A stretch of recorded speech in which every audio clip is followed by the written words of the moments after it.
Hey, pick 'em pie, big gun Brian Petrie, giving out the lot. One is mortal, you know it won't miss. Gonna take a shot, dog lot, that's the underdog. Yeah, they in the hunt, send them home, that's KO or submission. Yeah, somebody done, slime ball, yeah, that's the parlay. We gon' make it known. Pick 'em pie from MMA takes, yeah, let's get it on. Yeah. What's up with the what's up? Sorry if I have a light over here, right? Got a light here, light over here. It's a little darker on this side because that light is busted. My apologies, the light went out, but you see me, you hear me, you got it. What's up with the what's up? Been wanting to do this show for a while, huh? Didn't get to put out a podcast last week of one of the biggest cards of the year. That was tough. There was a couple days where I thought I could do it, squeezing in. I posted a Twitter and I shared it on Instagram as well of the reason why I wasn't able to. And there was a couple glimmers of hope that I could do it. Unfortunately, I couldn't. I had to be a father. I had to be a husband and everything. And we'll get into that. And so I couldn't post it. But I posted all my plays that way because I had a great fucking week. So I want to post my plays to let people know, like, hey, I actually had a pretty good week. I documented it that I had a pretty good week. One of the better weeks I've had in a while. I wouldn't say the year. I'd have to go back and check the books. But a great week. Hit the slime ball parlay. Hit 3 for 3 of my locks. Missed on the green hammer, which was a big swing. It was a big old swing on the green hammer, but missed on that. Missed on the Strong Island parlay. But yeah, we're here. We're here. Hitting 2 weeks in a row. I think now we're hitting the slime ball parlay. Is that correct? Woo! We're ready, boys. We're ready. But first off, there's two things I need to talk about that are not fighting related. One is my beautiful, beautiful wife. She had surgery last Monday, a week from today. People I always left it vague about the surgery. Everyone, listen, we're all nosy, okay? We all want to know what the fuck, who, if someone died, I want to know why they died. If someone has surgery, what did you have surgery for, right? I understand HIPAA and you got to keep it private, everything like that. But my wife had some female problems. She's had them for a while now. Both my fat-haired children that she birthed for me, when they left her womb, they tore some shit up, right? I mean, their heads are this big, 10-pound babies coming out, right? They tore some shit up. So my wife has had some female issues for maybe 6 months or so. Back in August, around my birthday, we found out that it was probably going to require surgery to fix this. She went to several doctors to get, opinions and whatnot and blah, blah, blah. And we decided to do the surgery. So it was I don't know if it was a full hysterectomy or whatever, but so a hysterectomy, which, a lot of females unfortunately have to go through. That's why they are the superior sex. They got to give birth and they got to deal with periods and they got to go through stuff like that, which is just absolutely horrible. And then she had some prolapse organs as well, her bladder, her bowel, and then there was something wrong with her uterus. So it wasn't just go in, take the uterus out, hysterectomy, whatever. It was take the uterus out and fix the two organs and then the urethra. I keep saying uterus. Sorry, the urethra as well. She had the works. She had it done. They kept reading to her in the hospital. Okay, so you're here for blah, blah, blah, blah, blah, blah. Like it was a million things she had to get done. Poor woman. So we had that on Monday. And it was the same day they said, hey, listen, if everything goes well, she gets to go home. So the surgery was like 2.5 hours. I'm waiting. Doctor calls me in the room, goes, yeah, everything went great. She gets to go home. She's waking up. She's slowly waking up. We'll let you know when she wakes up. I'm like, okay, great. So I'm sitting there waiting. I get a text. They text you when you can go see her. So I get a text. I run back there and I open the door, or the door is kind of open. I come in. I was like, hey, and she's just like writhing in pain. So much pain. They gave her some Toradol, which is what like the NFL players take when they like bust a rib or something. Apparently some real good shit, They gave her some Toradol. They gave her some, heavy dose of pain pills. Nothing was working for her. So we decided, at first they were going to kind of like, they kept giving us stuff to like discharge her. I'm like, just should she be in this much pain? You know what I mean? And then finally the doctor came in and was like, okay, we're going to keep it for tonight because, you were supposed to go home outpatient, but you're obviously in a lot of pain. We got to figure that out. So they took great care of us. The hospital, the surgeon, there was the surgeon, the doctor who did it. He had a surgeon, another guy that helped with the operation. And then the resident guy or whatever, they all came in, talked about why there might be pain. This typically doesn't happen in a 32-year-old woman. These situations, like I said, our kids, not just my kids, but they have my fat fucking head. They tore some shit up. You know what I mean? Poor woman got tore up. And they just said, listen, this is usually kind of an older woman thing, unfortunately. And my wife's 32 years old. And so she's very young, and younger people, believe it or not, actually don't do well with this type of surgery because of the nerve endings, and she's very vascular. So the pain is going to be a little more. So all of Monday she was out of it. Anesthesia was still foggy with the pain and everything.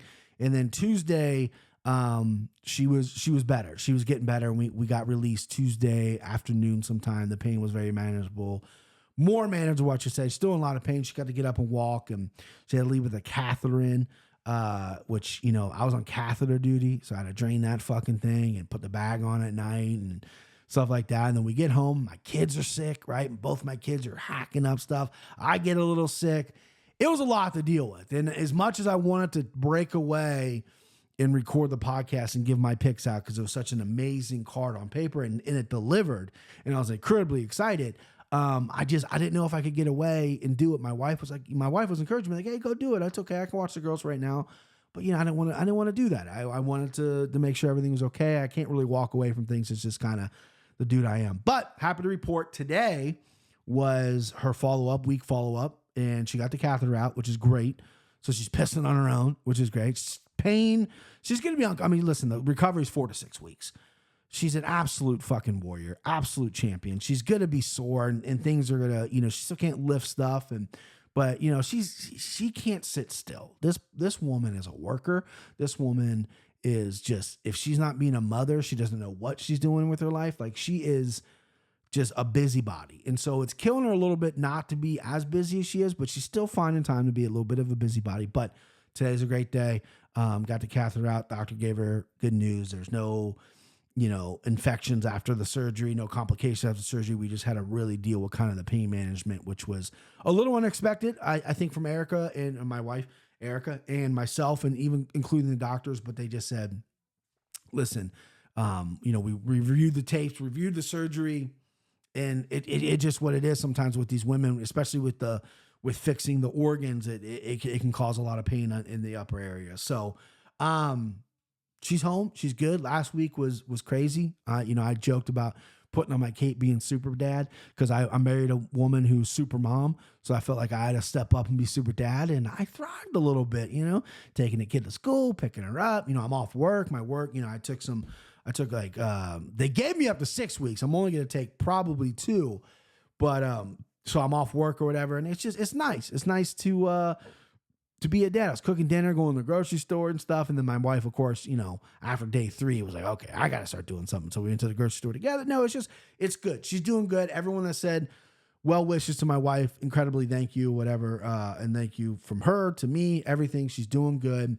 I know she's a little bummed out because I think we were done with 2, right? We didn't want a third, but now that they've kind of taken the even option, I think deep down she wanted a boy, one boy. I think a boy me would have been a problem. You know what I mean? I was a fucking handful as a kid, okay? But no, I have 2 beautiful children, 2 beautiful girls. I'm lucky to have them. My wife's been through enough. The pregnancies, the deliveries, the births, all were really tough on her. And now she has to deal with this. I feel guilty at some aspects that she's dealing with all this. I don't have to do anything. I made a vasectomy appointment about a year ago and I canceled it. I got too scared. And this woman's going to have major surgery. Now I know that wasn't elective. That was something that she unfortunately had to do, but that's how much tougher she is than me. Is I'm too big of a bitch to get my fucking nuts snipped. And she's out there getting this stuff. So she's a little down in the dumps. So we're gonna try to bring her up. But everything's going well right now, which I'm very thankful for. And I'm thankful for you guys. Thankful for you. We're going to get to UFC 295. I promise we got a lot to talk about, a lot to discuss. But I got this brought to my attention by 3 different people on Twitter. They wanted to know my thoughts on the Twitter drama, the MMA Twitter drama, the MMA gambling Twitter drama. And I don't really have too much to say about it, but listen, this is a platform where we talk about fucking everything, right? So Cody Safdie, who I am not a personal friend with, we follow each other on social media. or on Twitter at least. And I think he's the GOAT. I think his breakdowns are top of the line. I think, he does the PRP, that he started the entire card parlay, which he wins quite often, right? And just an overall sharp dude. Loves MMA. He's been in the fight space. I believe his full-time job is something like he's a producer for something, a fight network or something like that. I don't fully know, but him and Paul Shag, Dogger Pass Podcast, they do a phenomenal show. Love both those guys. Listen weekly. One of the few shows I listen to weekly. Cody ran into a little problem with our boy Andrew Gambas. I believe I'm pronouncing his last name right. He's on Twitter as well. He reached out to me many years ago. I helped him get some like microphones and stuff of what would sound good on camera because he was going to transition the camera.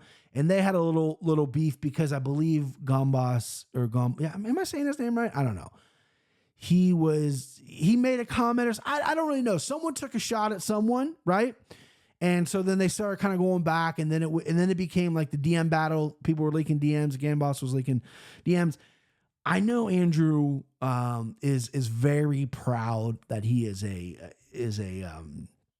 very proud that he is a professional gambler. Like, this is what he does for a living. He DM me asking me if I knew any like bookies because he's trying to hop on a bunch of different books. I think he might even carry a book at some point. He might have been a bookie at one point. I don't really know. That could be made up. But he did DM me and ask me if I know any books. He's like the real deal. He's a real deal. He lives this shit gambler. That's what he does. Nothing else. Like, this is me full time, right? And Cody puts out the PRP because it's fun and people love it and everyone loves a parlay, but he also makes bets besides that. That's not the only bet he's doing. He's also doing other things. So I think Andrew maybe sent a shot at Cody, and then they kind of both went back and forth a little bit. And of course, you had Cody, who has a big following, chirping Andrew and everything like that.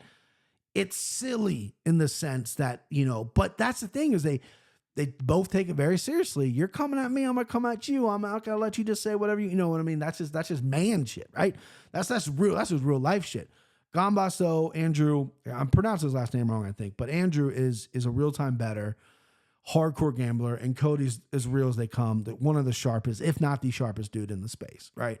I truly believe that. So when it got brought to my attention, because I completely missed it, I got a DM like, hey, what do you think about this? So I went back and saw it, and I was a little shocked a little bit. Andrew's been in, he's been in a few Twitter dust-ups a little bit. He takes his shit very seriously. If you come at him about anything, he's coming for your fucking neck. And Cody just seems like a nice guy, sharp, again, a lot of fans out there, including myself, and really good at what he does. So I was a little surprised that Cody was involved in that, but it was a nice little back and forth, you know what I mean? A little bit of heat on it, a little bit of mustard, that's this competitive nature. We all want what the other guys got. I've came on this podcast before and I've said I was jealous that another capper hit a parlay and made like 18K. I was like, what the fuck? Why can't I hit one of those? You know what I mean? I'm not really I give out the slime ball, but I'm not really a parlay player besides the slime ball, and B, I'm more of a straight wager guy, and B, I'm not definitely not a lottery parlay player. Maybe I should be. Maybe I should start playing Cody Safdie's PRP because it hits a lot. It hits like 3 or 4 times a year, and that's like crazy money. You put like $5 a night, you can get a nicer return, $10, whatever. But I'm also not like a huge, like, my units are $100, right? I get a lot of shit for that on Anik and Floyd. Like, why do you got this guy in as your cappers? Units are $100. They need to be $2,000, $3,000. It's like, bro, like, sorry, you've never heard me say I'm a professional gambler. I'm not, right? I love this shit. I love picking fights. I love making some money. I love hopefully making you money. I like entertaining you. But I was a little surprised that these two guys were boop, boop, boop on it, and I know Gambas hosted like a Twitter Spaces thing or whatever, and someone's like, why don't you have him on your show and hash it out? It's not really what I do. I'm not really Dr. Phil here. I mean, these two dudes can hash it out on their own platforms and have a nice little debate or whatever. Keep it civil. But yeah, I mean, Gambas is the real deal. He's the real gambler living, I don't even know what his units are, but they're probably extraordinary. And then you got Cody, who's been in love with this sport and been part of this sport in some fashion professionally for a very long time. So it's kind of weird seeing them go at it. I like both guys, but I do think Cody's the king. I do. I've heard that. You've heard me say that. What other capper is going to come on his own podcast and tell you that another guy's better than him? Like, Cody's better than me. Like, he is, right? He picks fights head to head, track record. He's better than me. But that's something I'm going to get better at. I'm going to continue to see the board a different way. Cody's fantastic, though. But, silly. But I had to address it because I don't think any other people are really going to address it on their podcast. Who else is going to address MMA Twitter drama, MMA Twitter gambling drama on their podcast besides this old guy right here? So I'm going to fucking dive in. I'm going to do it. I'll be peacemaker. I don't give a fuck. You know what I mean? Or I'll stir some shit up. People, maybe people are going to get mad when I say, I don't know. Fuck. All right, 295. Here we go. Here we go now. So we're at 15 minutes. I got a tight 30 because I got to go pick up my daughter from school. Let me get through all the betting stuff first, right? Hit the slime ball. Ooh. Yeah, you heard that right. Slime ball plus 3. Was it 324? Plus 324. That's a juicy slime ball, baby. We had Steve Urcheg. We had, Steve Urcheg. We had Diego Lopez, who's a plus money. Plus money in a slime ball doesn't happen often, but that's how confident I was. And we had Joshua Van, who's my Morlock. Went very high on that kid, by the way. 324. Fucking cashes. Slimed up, baby. Locks, 3 for 3 on my locks. First time maybe all year I've hit 3 for 3. Morlock, Josh Van. Send him home, Tom Aspinall. Dog lock was Jessica Andrade. Could have been Diego Lopez, but I liked Andrade in that spot as well. 3 for 3 on my locks. Green Hammer, failed. It was Yuri by submission at plus 700. Truth be told, and I'm an honest man, right? Say what you want about me, but honesty is the top of my list of what I want to be. Busy week, whatever. I had most of my picks already in because, I prepped for the weekend, yada, yada. When my wife was recovering in the hospital, that's all I was doing was on my phone, watching fights, picking fights, keeping notes and make, blah, blah. You get it. You guys get it, right? I couldn't find a good green hammer. I couldn't. Usually the slime ball is the first I pick. I go through, I make all my picks. Something jumps out to me, something doesn't, whatever. Slime ball is usually the first off the board, then my locks. And then I go green hammer at the end, typically, because props come out later in the week, so it only makes sense. So I was struggling to find a green hammer prop for you guys. I didn't want to go with people that were already in slime ball. I didn't want to double up on the slime ball guys. I don't want to double up on the New York guys that I support because I think maybe my bias towards them, were I love those guys. I love Ray Longo. I love Matt Frivola. I love those guys from the gym. So, biases aside, I didn't want, so it was kind of hard. I was trying to find some spots and, Steve Urcheg over 2.5 is what I was going to go, but I'm like, I'm already on Steve Urcheg. Plus that number was kind of high. And then so Yuri by submission, I went, and I just had a good feeling all week about Yuri. Yuri was going to do something because even though Potan is good on the ground or defensively sound on the ground, he holds arms very well and he works his way to the top. Yuri isn't this like high level jiu-jitsu who's super patient. He's going to cut through your guard. He's a guy that's just going to die for shit. And I thought that could give Potan problems. But if I'm being honest with you, the green hammer was a struggle for me this week. Not making excuses. It's an L. We're hanging an L on it. But I got to be honest, it was a little tough coming up with a green hammer. I didn't love a ton of the props. And to be honest with you, I played Tom Aspinall by knockout prop. And I played, Rebecca by submission. Those are the only props I played over the weekend. Truly, those are the only, I usually touch props a lot more. But I reeled back and just took money line on like pretty much every fight that I liked and the fighter I liked, hitting the slime ball, making money, money's moving. And I was free rolling all night essentially. And I just kept winning, which is great. And then the co-main event, So I had the green hammer, Yuri. And then I said, you know what? I'm going to cover my ass, Yuri by KO as well. I put a quarter unit on that in the main event. I lost that as well. So 3 props. 2-1 on the props for the week, which is very low for me. Usually I bet more props because you get little bang for your buck. But again, I kept it money line this week, and it was tough for me to find a green hammer. That's the truth. Potan versus Yuri. Whew. I mean, the stare down at the weigh-ins, the stare down in the cage, just chills, dude. Fired me up. You know what I mean? Potan, Alex Pereira is just fucking stone face. Yuri's got... he doesn't have as scary as a face, but he is still fucking intimidating and he'll stare at you. Unbelievable just build up for two guys who, Pereira doesn't speak English, but everyone he's taking the American audience by storm. People love him. Yuri speaks he understands English. He speaks broken English, but again, it's not super fluent.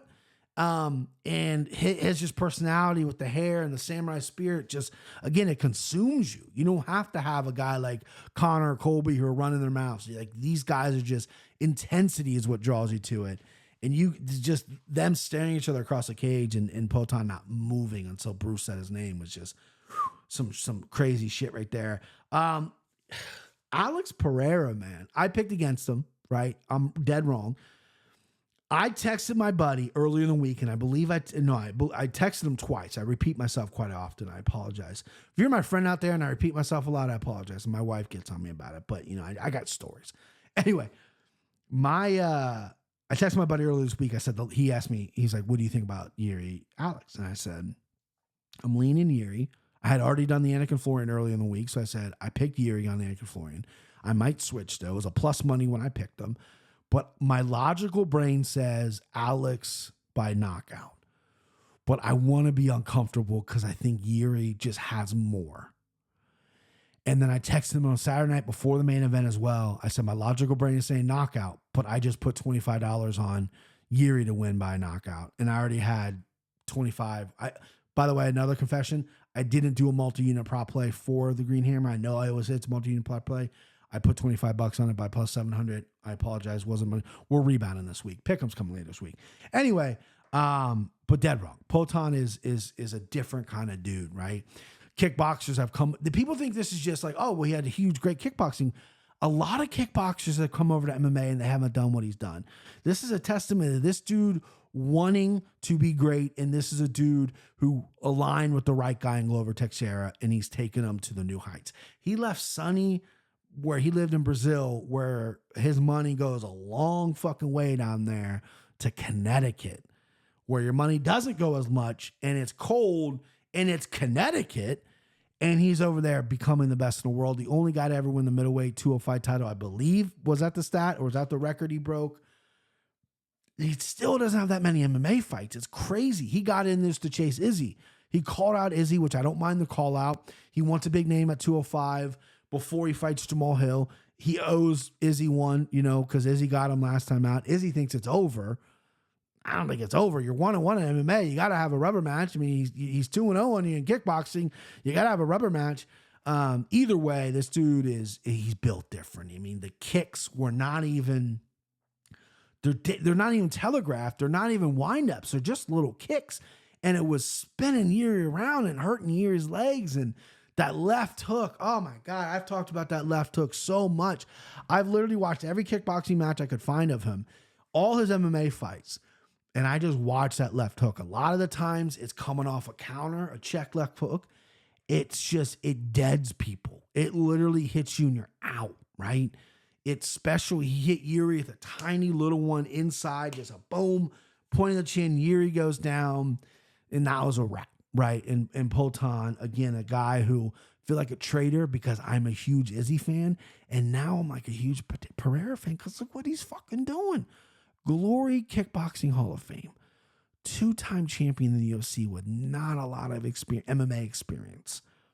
Knocked out Izzy, won the title, got knocked out by Izzy, a fight that he was controlling, got caught. Goes up to 205, beat Jan Blachowicz, which is a bad matchup for him. Jan said, I'll strike with you the whole fucking time, bro. Polish power. Shoots within 10 seconds. And is now talking shit online like, you're pathetic. That was pathetic. Judges won't hand this to you, whatever. Jan, I get it that you're 40 and you want to get a paycheck and everything, and it might work. But you sat there and said, I am striking with this guy. The Polish power is real. And you shot, and you didn't really land much of your takedowns. And when you did, you didn't do anything with them. So, back to the line, Jan. You know what I mean?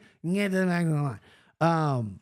But, man, what a fucking stud Pereira is, man. I mean, color me a fan. I'm a traitor, whatever you want to call me. This dude doesn't speak English, and he's fucking hilarious somehow. His non-facial expressions, like, just... the content he puts out and the people that are doing content with him it's just fantastic. I mean, how do you not like this guy? And Yuri, same way. How do you not like this guy? This guy's fucking crazy. This dude is off the reservation, but it works for him. And the one thing I got to talk about, obviously, is the finish. So I tweeted out immediately after the finish. I tweeted, I don't want to take the W away from Alex, but that shit was early. And a lot of people were like, yeah, no. You know, it's all up to interpretation, right? We're all disagreeing. We're all agreeing. I mean, some people are like, yeah, you're right. Some people are like, no, you're wrong, blah, blah, blah. And then some guy hits me up and goes, hey, dumbass. Yuri said it wasn't early. Hey, asshole. I sent that tweet out before Yuri said that. Could I have followed up with a tweet and said, oh, shit, Yuri said it wasn't early, so it wasn't early. Boom. I could have. But it was like 12:30 and I'm old. Okay, guy? No. So I thought it was early. Yuri said it wasn't. He doubled down and said it wasn't early. Mark Goddard did a good job. That's it. It wasn't early. Done. Nothing from me. My opinion was that it was early. The fighter who lost the fight, who was in the situation, said it wasn't early. It's done. It wasn't early. Opinion changed, right? That's what happens. Yuri will be back. He's an exciting guy. I think he needs to get back quick. I know he just got knocked out. You want to rest a chin, but he was out for 18 months, and I would like to see him back. 205 is kind of a weird situation right now.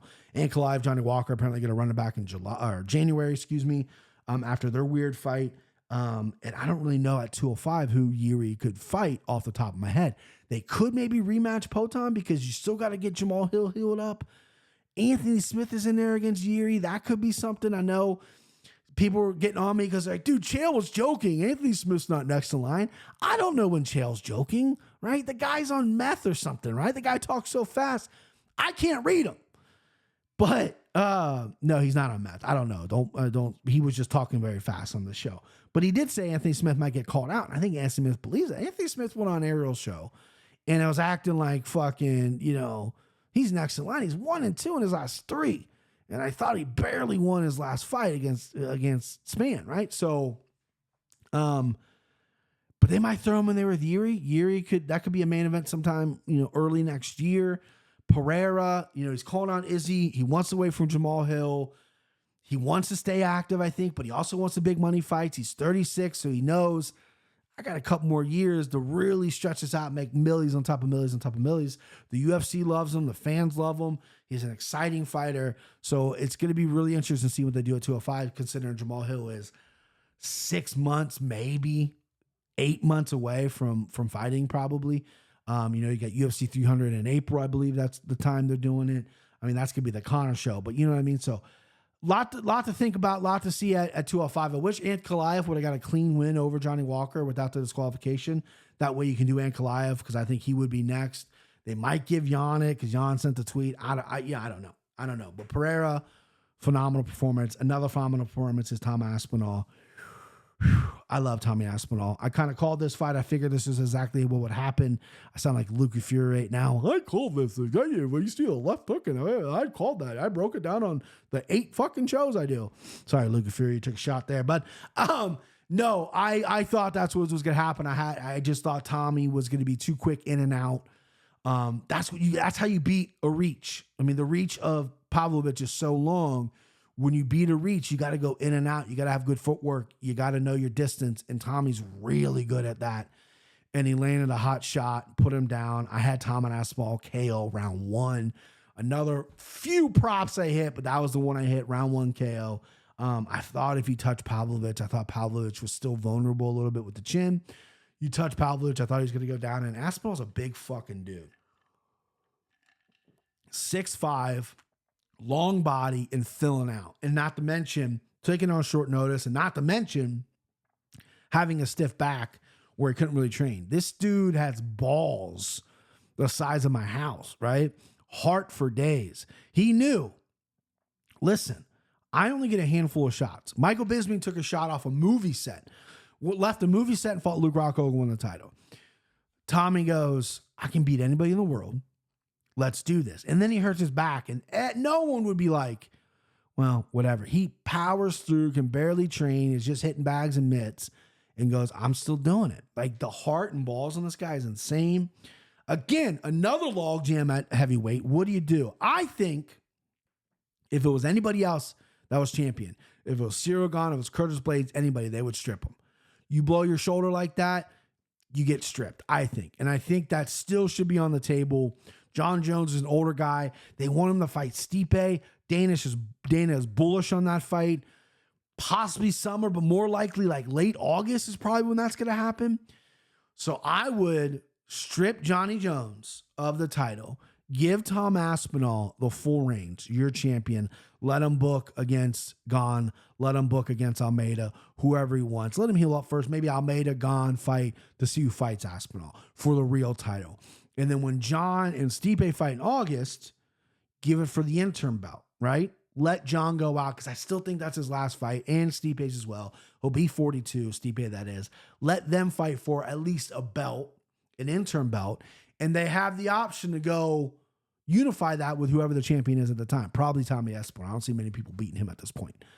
That's what I would do. I know it's disrespectful to strip John Jones, but he won the heavyweight title. He's never defended it. He got hurt. Not his fault, but the division has to move on. You can't really defend an interim title, which they might have to do. Tommy Aspinall can't sit for potentially 10 months unless he wants to. Well, longer than that, because 10 months is might when we see Jones Stipe, and then he might never fight out. Both those guys might retire. So I think you take the belt away from John, give Aspinall the real one, so you're the real champion now, and let John and Stipe fight for the interim title. Might not make people happy, but it's not like John is this long-standing heavyweight defender. You know what I mean? He's the greatest of all time, 100%. But I think you got to take it away from him. Let him fight Stipe for the belt. And then I think he's going to walk away regardless. Anyway, I think Stipe is going to walk away. So then you still have your actual champion there, Aspinall, young guy who could continue to go on. I mean, listen, John Jones versus Tommy Aspinall is a fight I want. But Dana is not moving away from Stipe John for whatever reason.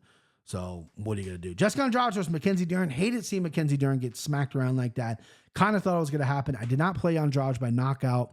Guys in my group chat, Timbo, shout out Timbo. He had her by knockout. I know that was a big win for him. That's a great way to play it right there. But I knew Andrade was not going to lose 4 in a row. And I knew Andrade was going to come in aggressive, not give up a takedown, because Mackenzie Dern's takedowns are trash. Her stand-up looked not as good as it has in the past. Maybe this was a bad camp for her. I know she's going some personal stuff, but Andrade knocked her around. Super impressed with Andrade coming back. I mean, that's a Hall of Fame fighter right there. 115's her weight as well.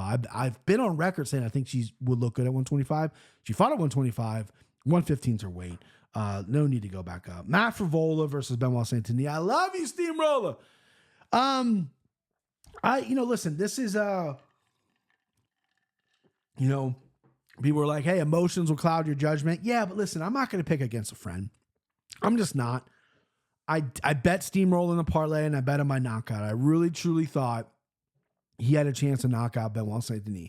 If he touched Benoit, like he has touched guys in the past, he could have knocked him out. He came out a little aggressive. His hair was on fire, took him down. It was a high-paced fight, and then he just didn't bring his hands up on the exchange. He got kicked in the head, right? Got kicked right in the head, got knocked out. Benoit Saint-Denis is a fucking stud. Nothing wrong, nothing embarrassing about the loss. Frivola was on a 3-4 fight win streak, goes out there and gave it his all in front of Madison Square Garden, which is a dream come true. Longo's guys did not have a great night, unfortunately. And I'm glad Matt got on the main card. I'm glad Matt made it a fun fight. And it sucked he got caught, but we're going to rebound. We're going to rebound. I say I'm not part of the team, but I did send Matt a text and just let him know, like, hey, brother, like, win, lose, or draw, you're the man. Small setback for major comeback. He's an exciting fighter. I wish he would get a little more active. I just got knocked out, so maybe take some time. But let's start stringing some wins together again. Because again, he's a tough dude. He's a tough out. Benoit Saint-Denis is a different kind of breed. Classy in victory. Him and Matt shook it up. I believe they saluted. They're both military men. Benoit Saint-Denis calling out the fucking tire division. He called out goddamn everyone. But I think in the post-fight presser with the media, he settled on Poirier. You ain't going to get that fight in Gamrot, which not a lot of people are going to want to fight Mateusz Gamrot. So I think you will get that fight. And Benoit Saint-Denis is a little green. He's still very green, so it'll be interesting to see how he handles those guys. Diego Lopez, what a fucking stud. Had him to win by knockout as well. I did not place the bet for knockout. I had him at plus money. I had him at plus 110. Was an early bet for me. for 1.2 units, and then I had him in a parlay. So I cashed out big or a nice little chunk on Diego Lopez there. He was the final leg of the slime ball as well. So nice little cash out there for your boy. Diego Lopez is a stud, exciting fighter. His hair is dope. He looks like Patrick Swayze. Might be my new favorite fighter. I don't know. Called out Bryce Mitchell. Phenomenal call out. Makes sense for main event next year for Fight Night. I would love that. You got Steve Erceg against Alessandro Cortez. Costa. Shoot, boop, boop. Can't read. I'm a fan of Erceg. I think he's clean. That first round was perfect. Second round, he got hit a little bit, dropped the second round. In the third round, I feel like he played it safe, which you got to play it safe to win the fight. That's fine. That's UFC. I have no problem with that. That's a critique. That's just what I noticed. First round was perfect.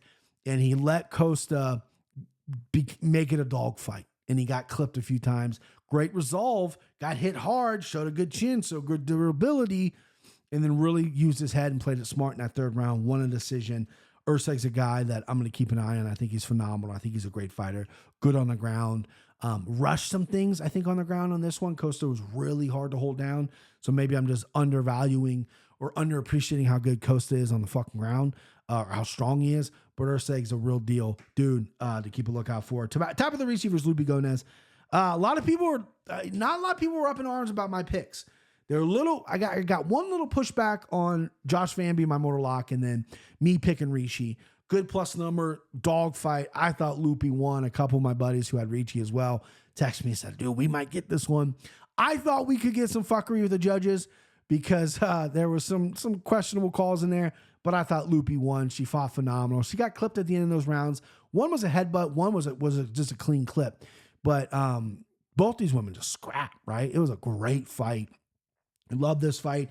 Very similar, but Lupi proved that you ain't going to take me down because my sisters are world class and they're teaching me takedown defense. They're going to be Olympians.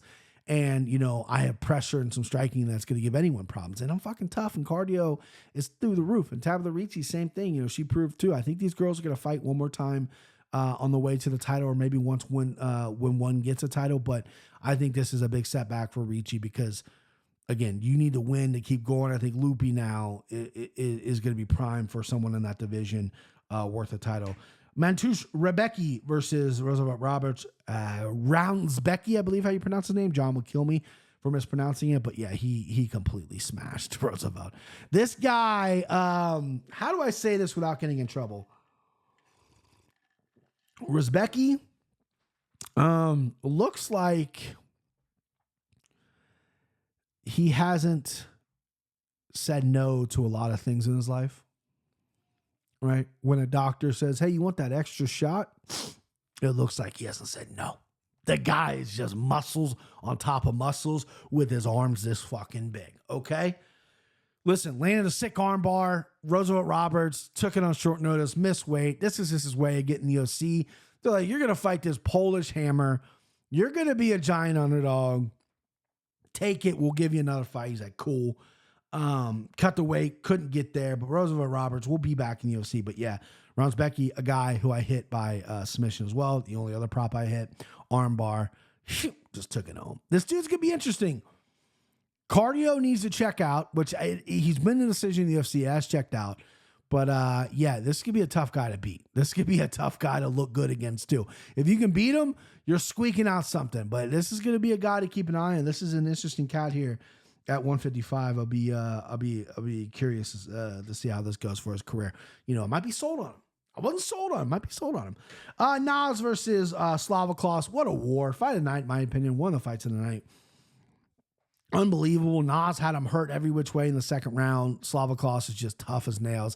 Comes back in the third round and arguably wins it. 10-8 clear as day as the second round. Third round was close. First round was close. The first round, Kenny Florian smartly pointed out, a lot of those punches were landing on the elbows and the arms.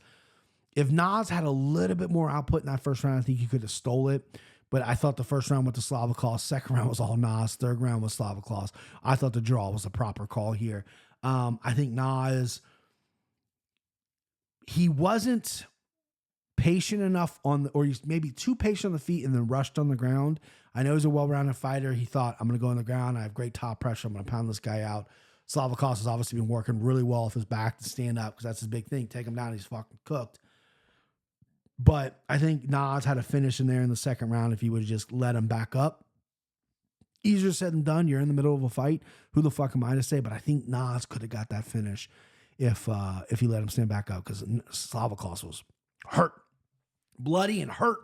But he went to the ground. He decided to pound him on the ground, and he let him back up a couple times. And Slavikos had great resolve, and then rebounded well in that third round. Was still fast, still quick. His body punching is top notch, and Nas took all that and looked fucking good. You know what I mean? Nas is a sturdy dude.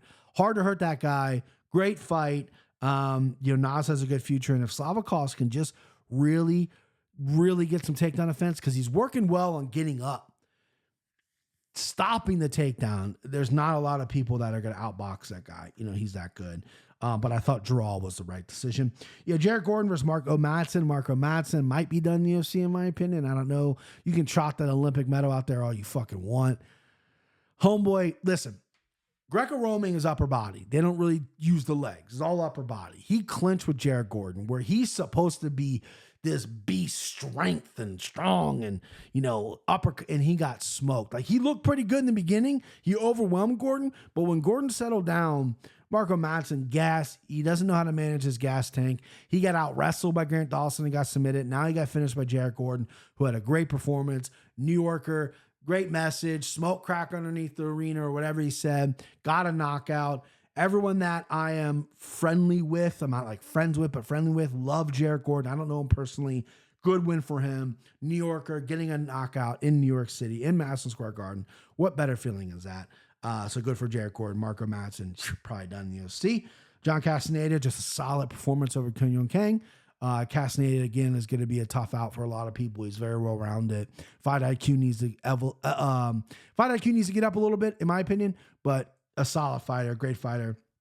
Joshua Van, keep an eye on this guy. Keep an eye on this guy. Joshua Van, 22 years old, very, very good. Needs to pick his shots a little more. Needs to maybe work on distance a little bit more, but this guy is going to be good. He already is very good. He's going to be even better, maybe even fighting for a title. I like Joshua Van a lot. He's fought two tough guys in the UFC already. Zalga Zumagulov with the fucking hair. He beat him on a short notice debut.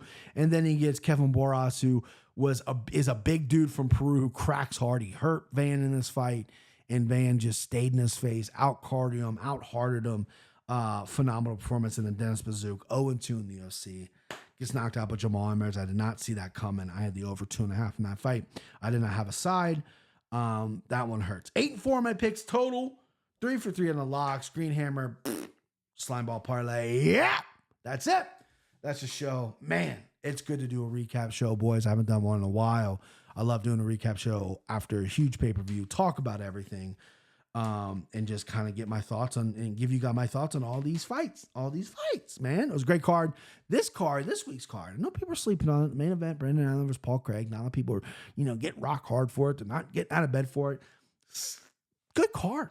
Some scrappy fights. There's some good fights, some good betting opportunities. I will be breaking that down. I'll be putting that out probably Thursday is my schedule. I know in the beginning of the year, I sat down and said, my New Year's resolution is to get these out every Wednesday. Life happens. It's going to be Thursday. It's going to come out Thursday. It's going to be worth it. Hit that fucking subscribe button though, baby. Woo! 1540, I believe it's we're at 1540. Let's get to 1600, huh?